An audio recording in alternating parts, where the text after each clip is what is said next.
is the Writer's Almanac for Monday, the 5th of July, 2021. It's the birthday of the Puritan leader, founder of Connecticut, Thomas Hooker, born in 1586. It's the birthday of the astronomer A.E. Douglas, Windsor, Vermont, 1867, who founded the field of dendrochronology, a method of dating wood by growth ring patterns of trees. It's the birthday of Susan Wojcicki, born in Santa Clara County, California, in 1968. It was Susan Wojcicki who rented out her garage, her house in Menlo Park, to two Stanford students, Sergey Brin and Larry Page, back when they were starting their senior project, which turned into Google. Figured out a way to design a search engine that used links to determine the importance of individual pages on the Internet.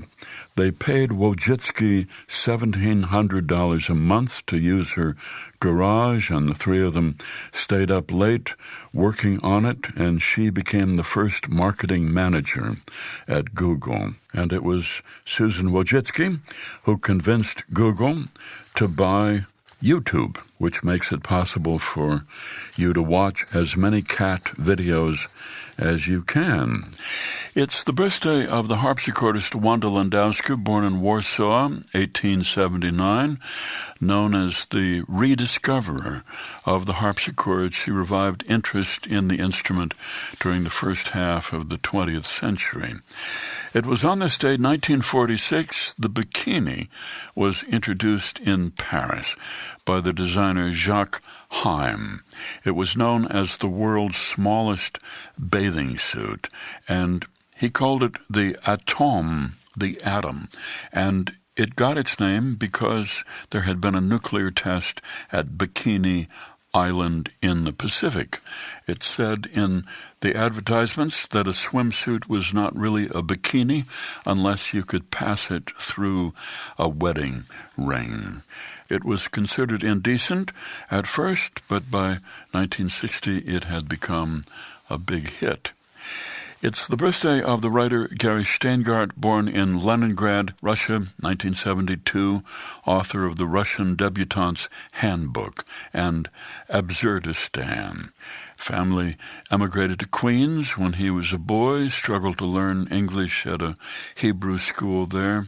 Family had no television set, and Steingart didn't lose his Russian accent until he was about 14.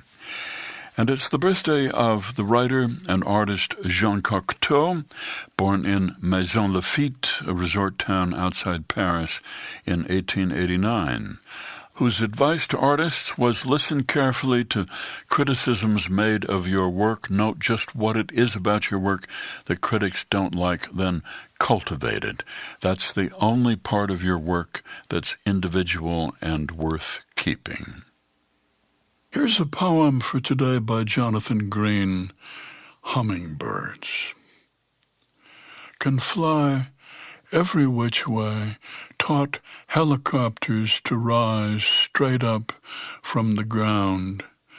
What does not work for us works for them, being overly industrious, overeating, surviving a sweet tooth, a non-stop exuberance, no downtime to sing alleluias even after arriving at a distant home, having crossed continents, never thinking to preen, to show off a ruby throat, iridescent feathers. Consider yourself blessed by their visits. Hummingbirds, a poem by Jonathan Green from his collection Ebb and Flow, published by Broadstone and used by permission here on the Writer's Almanac. Be well, do good work, and keep in touch.